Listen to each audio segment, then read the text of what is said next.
Welcome to the Present and Sober podcast with your hosts, Sam Goldfinch and Ellie Crow. If you want to make your life bigger, not smaller, then this is the podcast for you. If you can sense that you're destined for more and you're curious about how drinking could be holding you back, listen in and come on this journey with us. Through the interplay of mind and body practices, we will help you elevate your daily life and discover the wonder and potential of going alcohol-free.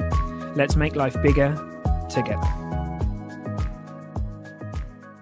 Hey team, right, this week we're going to have a good old chat about boredom. Now it might seem like a strange thing to talk about, but our intention here is to show you that there is actually some real magic in the experience of being bored and in understanding what it is, what it isn't, and kind of just pulling that thread and see where we go with this.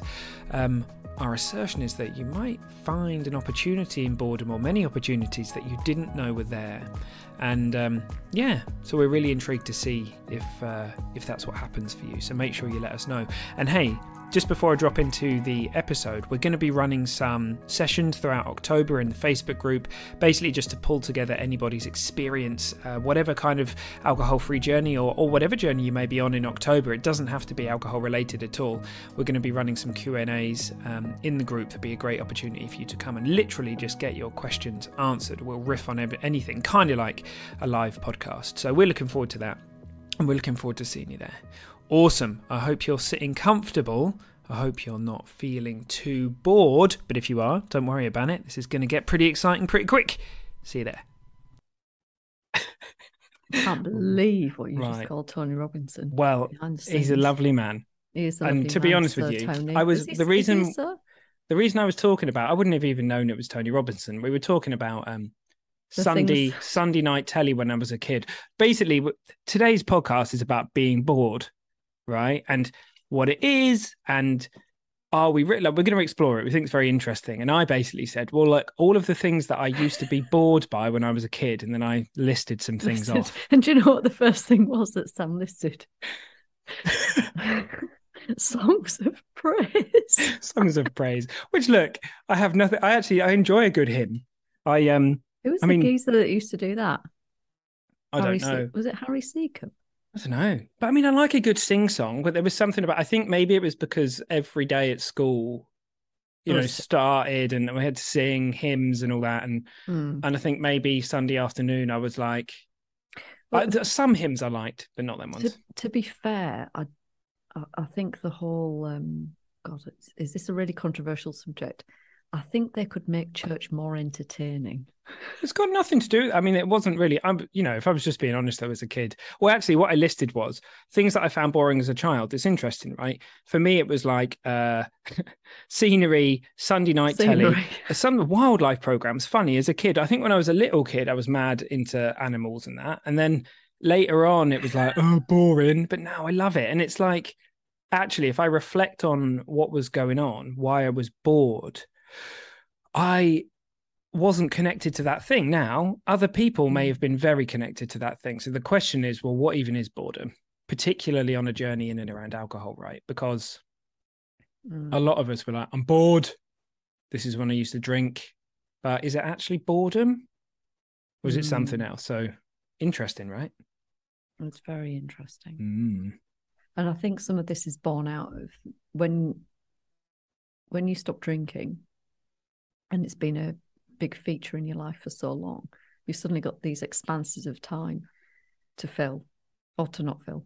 You've got these expanses of time, which include not just the time that you used to spend drinking, but the time that you spent thinking about drinking, contemplating drinking, trying not to drink, wondering whether you might drink.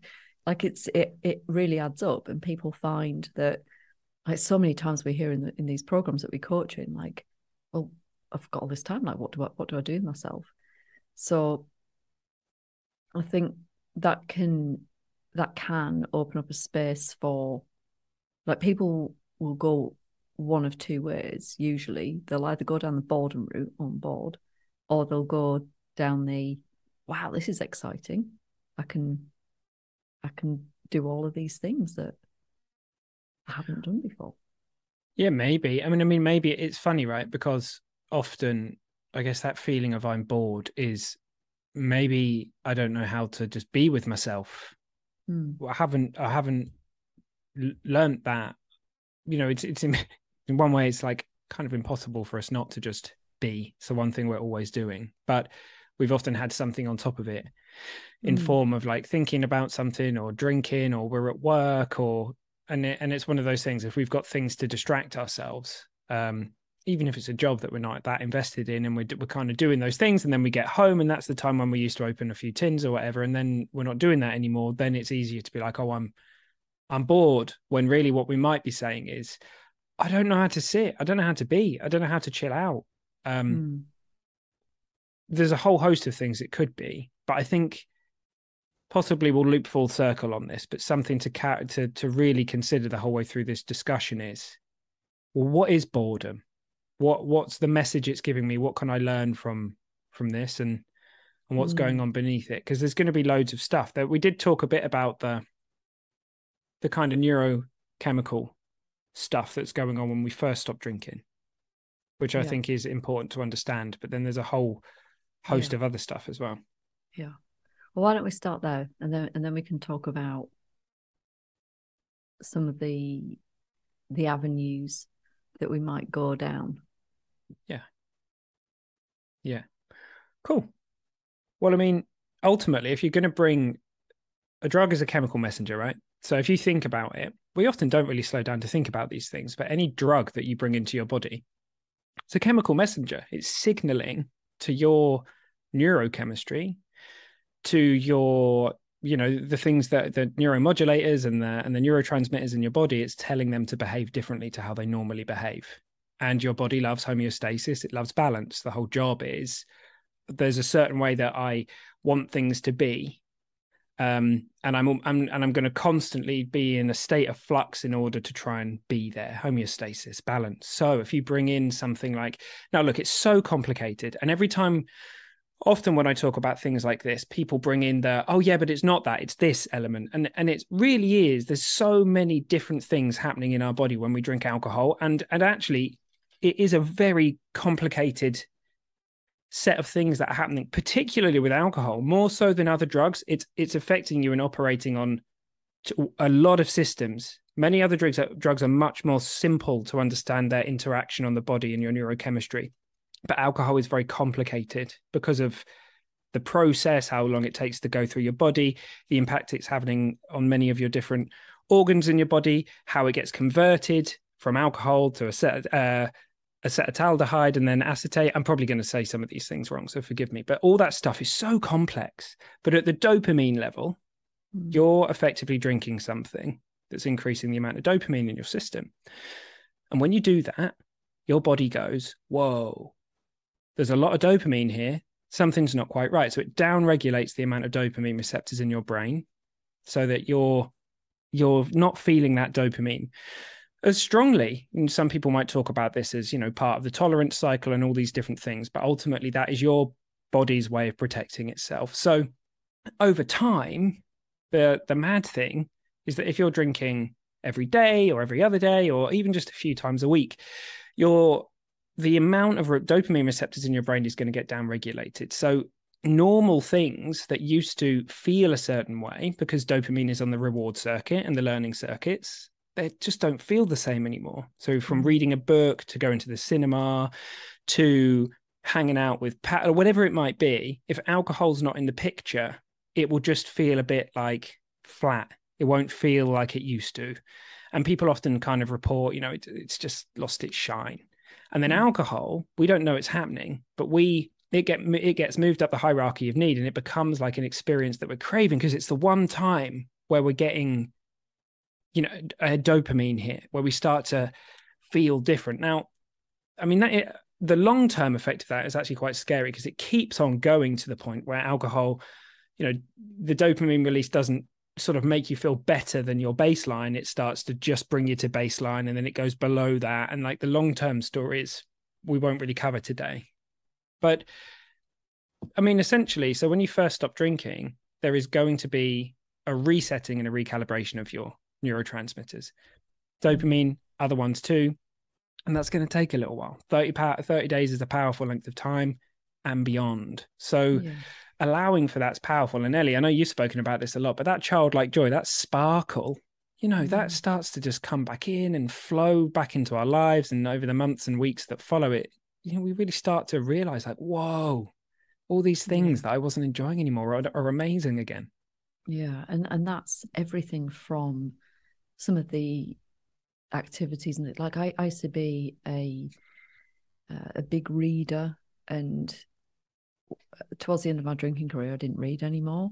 There were all sorts of things, actually, all sorts of activities that I used to enjoy that all became casualties in the wake of drinking. And so those sorts of things, like rediscovering the joy of those things and the pleasure that you can derive from those things once this recalibration takes place, that's a wondrous thing. But it's not just those things. It's like the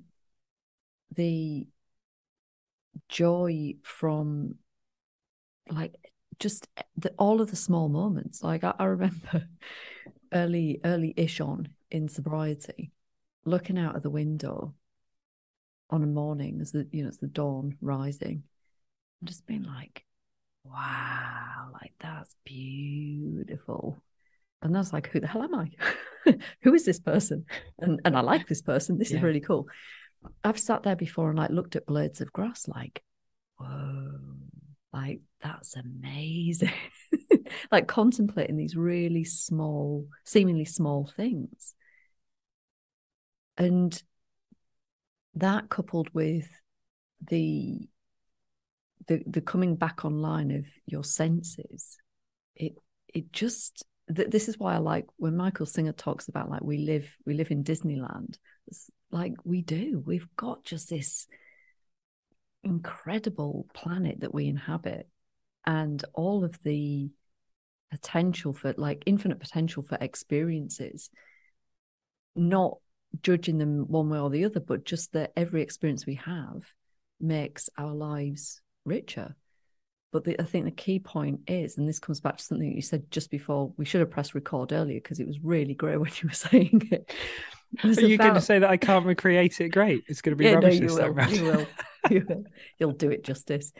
It's this whole point about, well, am I being present to my life? Am I present for it or not?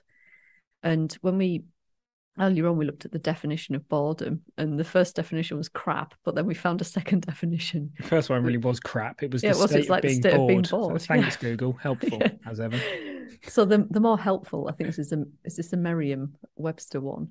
Their definition is that boredom is the state of being weary and restless through lack of interest. And I think that lack of interest bit's the interesting bit, because that's pointing towards not being present to life, not being present to what's right in front of us. So for me, there is a great big key here. If you want to shift your experience, you want to shift your state, your starting point is considering how you're meeting life and how present are you at any one moment in time. Yeah, and I mean, that's an amazing journey, because it's all well and good to say, if you just do these, just do this 10 minutes of mindfulness a day, then the rest of it will all solve itself, etc., etc. So it's a bit of a journey, learning to be present to our life, and it's actually impossible not to be here. It's the only place we're ever in. So the only thing that's ever getting in the way is thought, one way or another. And so that's a bit of a journey. And for some of us, we may have reasons why it's uncomfortable to be with ourselves. We might have unresolved things from the past. We might not have ever done that before. We might have not known it was on the menu. Many people are afraid to spend time with themselves. Like and that's to be taken lightly. And we're not going to be able to cover all the different things that can help somebody learn to truly know it's safe to be in the present moment and to be with yourself. But without doubt, worth considering is the fact that, is it the thing that's boring, or is it coming from inside of me? And like well, spoiler alert, like it's only ever coming from inside of you, which is why one person can do something and it can be the most exhilarating thing ever, and why another person is bored out of their brains, right? So I've noticed in particular that if I make it a practice to be present during something, suddenly it can take on a completely different flavor. And that's kind of when I was joking around with like all that stuff at the beginning and saying that, interestingly, a lot of the stuff that when I was a kid, you know, and there may be a whole host of, there's going to be a bunch of other reasons for that, but one of the reasons is that I just wanted to be on my Game Boy. I just wanted to be like, I didn't want to be that. There was resistance in me. But funnily enough, when we learn to drop resistance and fall out of let the snow globe settle, fall out of the thinking in our head, it's not even a doing thing, it's just and then allowing that, it's our natural state, then suddenly things that we could have found very boring can become exhilarating, like you said. Because the truth is, like, blades of grass, leaves, walking in nature, everything is fascinating. Like everything is fascinating. Like the fact that you're where you are doing the things that you're doing, we're just so numb to the wonder of what's going on around us, and reawakening that again is a really great way of moving through some of that boredom and bringing life back into life, right? Yeah, well, this is exactly how life becomes bigger, how life becomes more exciting, more exhilarating, richer. So I know boredom, like there's this connotation that comes along with boredom. Like I joked when we said about recording this one, you said something about, well, we haven't planned this one out. And I said, well, it might be really boring. It's just like that connotation of, oh, yawn. Yeah. But to me, boredom is like, it's one of those marvelous things that has the potential to, like, the other side of the coin is just, it's so vast and expansive and exciting and thrilling. Just as you said, like everything is fascinating.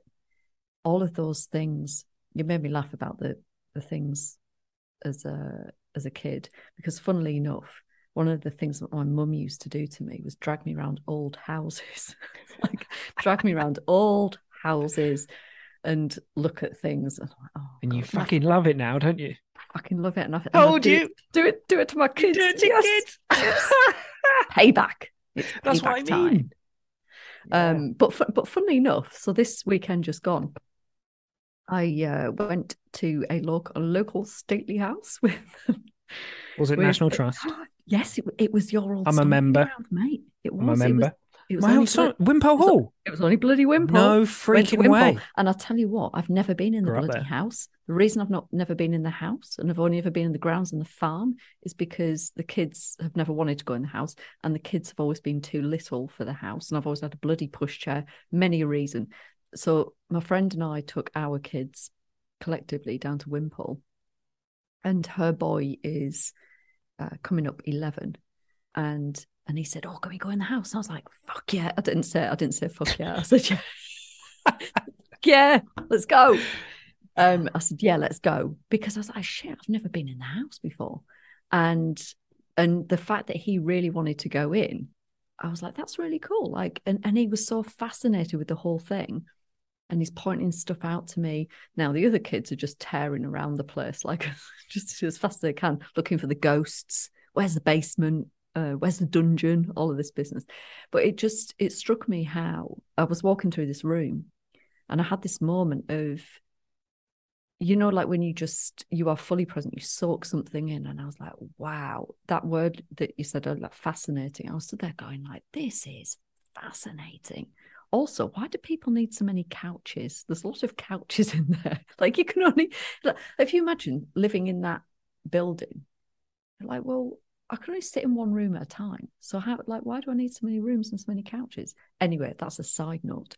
But the whole thing, it just had a really different flavor to it than being dragged around as a kid. But this whole point about how you meet stuff and your level of openness to experience.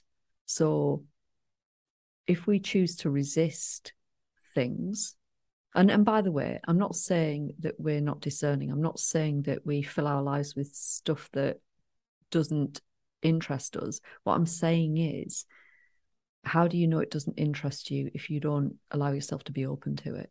So for me, that the other side of the coin of boredom is just like this.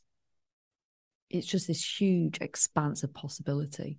And I find that so exciting that you could, it's just like this adventure of discovery. There's just so much potential. Yeah. Yeah, I mean, preferences are awesome. They seem to be like a really wonderful expression of human, etc. But a lot of the time we're maybe not even expressing a true preference. We might be expressing like unconscious resistance or whatever it might beliefs, be. Somebody else's preference. Do you know what else is awesome about going to National Trust properties? You can have a scone. Oh. I was just about to bang my head on the microphone there. Do you not like scones? Or scones for our southern friends. Well, at least you don't. I mean, well, I don't know. You say scone. Are you a token northerner now? Do you know what? There's some weird shit going on. Robin, I've become. Do you know what I said the other day? I said it's basically becoming a mixture of Northern and American, which is fine. Obviously, it's no problem. But it's amazing how you pick these things up. I say things like, I said the other day it was the fall. I didn't even know what I'd said. Yeah, I do that. I said it, and I was like, for a minute, I was like, it's autumn. It's not. I say that though. I kind of get into the Americanisms. Well, no, that's fine. But I mean, we hang out with a lot of lovely American people, so it's pretty like, that's going to happen. We do. I still can't say Maryland though. The other day, there was a whole thread underneath one of my TikToks where someone put, this is great, it's the best comment ever. It says, I don't think I can find it. Again, no, it said, I like, I mean, they're always like up there, aren't they? It said, I like your content, mate, but you can stop saying right. You're not American, because I'm always saying like right, or probably I need some media training. How do you know that was their voice? I don't. Well, how did you? I mean, yeah, I didn't. I don't know, but it was quite funny actually, because I, underneath I said, yeah, fair enough, and then took the mickey out myself, and right, it's one of those things. But yeah, I don't know. Anyway, we I always get this wrong. I always want to say diverge or divulge, but it's digress. We've been here before, haven't we? We've been here before. Many a time. Well, sorry. What we were saying was, or where we were headed with this was, there's many an opportunity opened up by boredom. Was that? That's a bit like my son at the minute. Oh God, here we go again. Another digression. My son has got this thing. He's been watching too much Bluey, and he keeps doing this thing with his arm like this, going, "I'm like a mongoose." I wondered where that had come from. Oh yeah, he's done it to you before, hasn't he? Yeah. I'm like a mongoose. Yeah, it's off of Bluey. Oh right, I didn't even know who Bluey was the other day until you put that picture in the love Facebook Bluey. group. It's awesome. And in fact, if you are a fan or you're not a fan, watch the last episode of series 3 called Fairy Tale, because it's all about the 80s, and it's so good, so good. Sorry, so there are many an opportunity opened up by boredom, and so I had a little list of the things, and we've touched on the first one a bit, and this is this idea of learning how to let go. So people will say, oh, I know I need to let go, but how do I do that then? And what I'm suggesting is that by allowing ourselves to, in inverted commas, be bored, this whole idea of allowing ourselves to be, that's the ground, that's the playground to learn how to let go. Yeah, just be bored for a bit. See what happens. Yeah. I had a client. I wonder whether she's listening to this. She'll know who she is. She used to say to me, I can't remember if she used to say that she was bored. Probably. She possibly did use that word. Bored? Is this in your sessions? Not in my sessions, you cheeky git. I mean, I can, fair enough. No. No, she had a very busy life. Working mum, 2 lovely boys, lots of energy, lots of stuff going on. And she was the kind of person that loved hit workouts, and she needed her dopamine, hit workouts, and I got her into cold water therapy. She loved it. And so I think removing alcohol for her, we were talking earlier on about the disruption of your dopamine receptors, and so that she's going through that recalibration, and she wouldn't allow herself to be bored. To her, it was too frustrating. And so what I kept tasking her with was just sit there, just allow yourself. And I think she used to hate the homework from me. But that was it. It was go and sit with it, surrender to it, let it be, allow it, find out what comes, like whatever comes up there is there for you uniquely, and it's a gift. But it can be, granted, it can be very, very hard, because what people are fighting against is that resistance. But what happens with resistance? We perpetuate suffering. So this is the antidote. It's allowing your experience to be as it is. And that discomfort is where growth and potential comes from. Cool. So let go, people. Yeah, it was funny. Like, I think we spoke about this the other day, that also the language that we use around this is like, it's kind of let be. I think these days, like let go is a bit, that has this idea that it's supposed to go somewhere. Like let be, it's like it will like nothing's permanent. It's always going to move around. So if you let it be, then it's kind of like it will sort of like go when it wants, rather than trying to let go.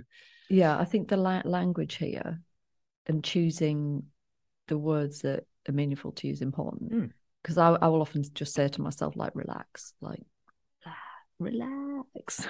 What's that off of? Relax. I don't know, I'll figure it out. But that the sentiment is the same. It's a releasing, a relax and a release. Yeah, I love it. Yeah, I you got to find what works for you. There's all of a sudden in the last like I don't know, month or so.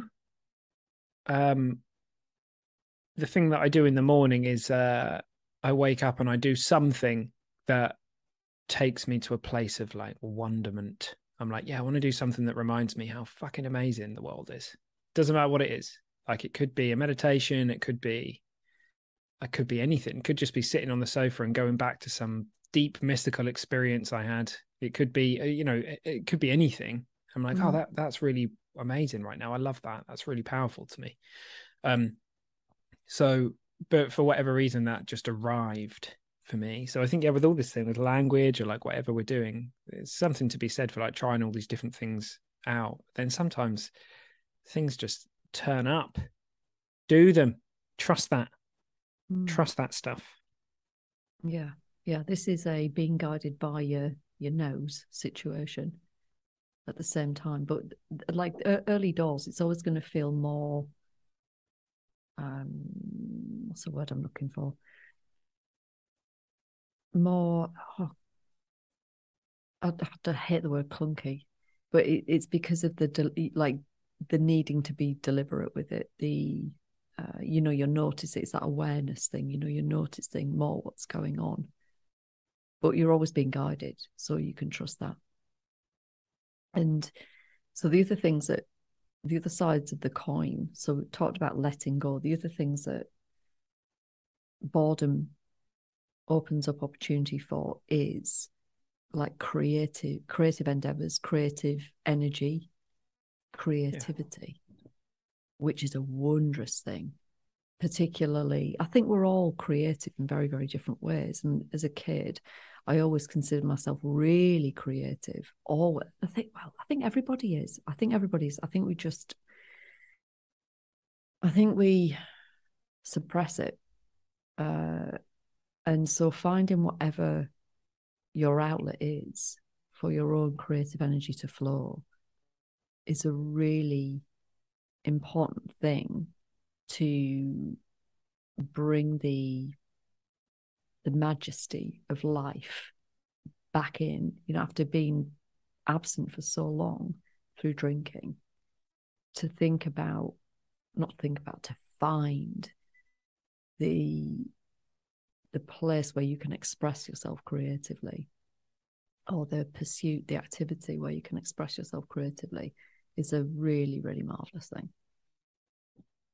Yeah, I think probably broadening our horizons and understanding around creativity is powerful, because you're sort of like, we're all creating in every single moment.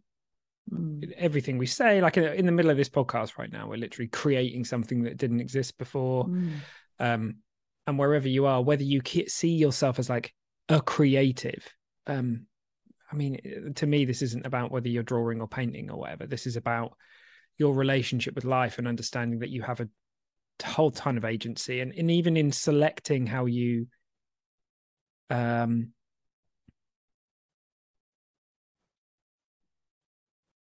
choose your perceptions and the choices that you make and what circuits you want to operate. I just read the most incredible book that was a lady's sort of journey through stroke and then recovery, and talking about how she realized as all the circuits came back on, as she learned them again, she realized how much power she had to engage in circuits or not. And one thing in particular is, what's really interesting is I know we don't have a huge amount of time here, so I'll keep this really brief, but from a physiological perspective, a lot of the stuff that moves into our sensory system has a time span of about 90 seconds to 2 minutes. So if you're talking about anxiety or anger, etc. Now, here's what's really interesting, right? If those circuits get lit up, different parts of the limbic system and all sorts of like wonderfully beautiful circuits that operate in your brain and through your body.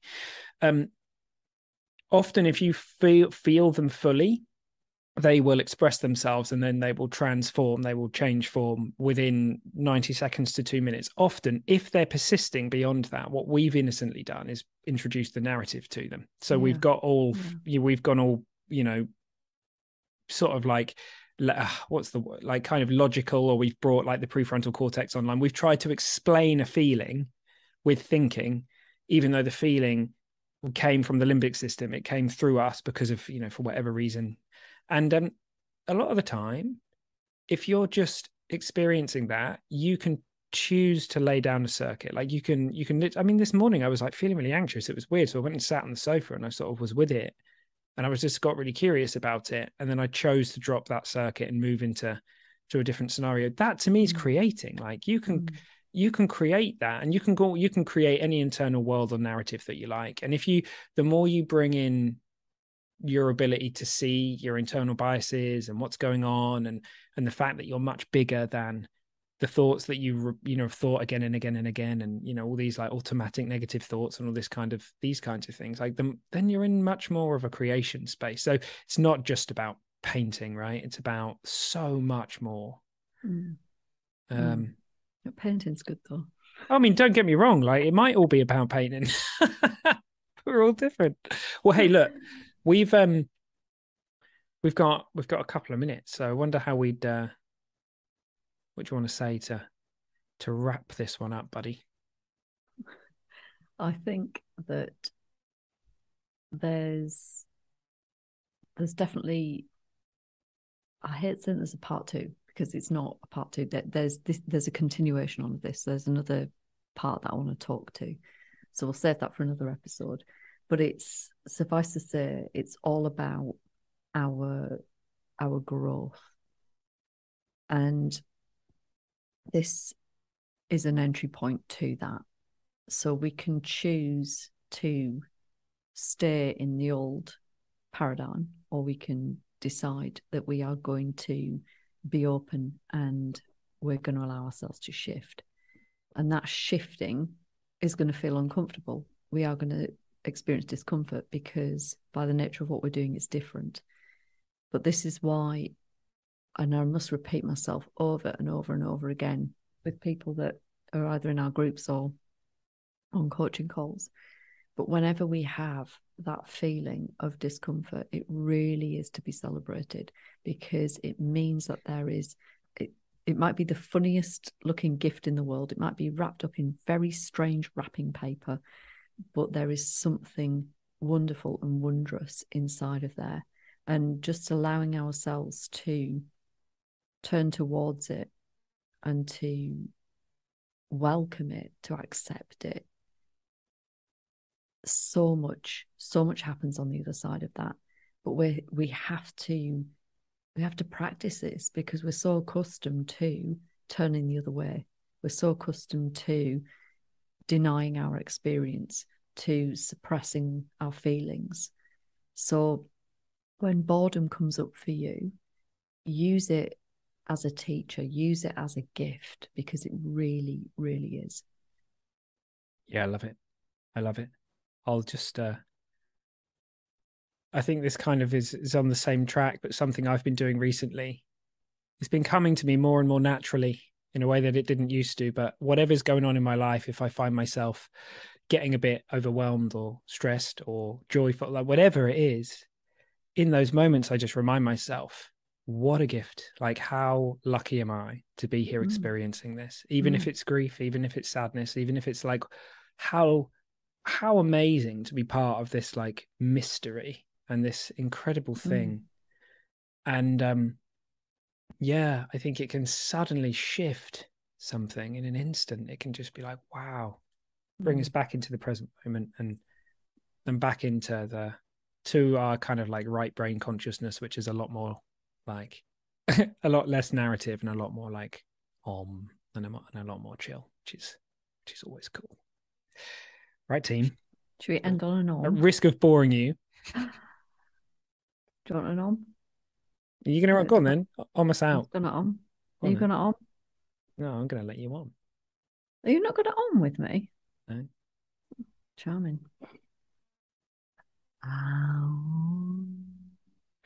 Oh, that was a funky om.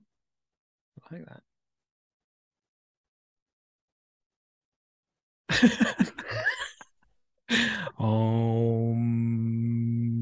God, do you know the amount of anyway, that's a fun thing to go play with. The next time you're bored, do some oms. See what that does. You might be surprised. Right, team. Love you all. Latest taters. See you soon. Mwah.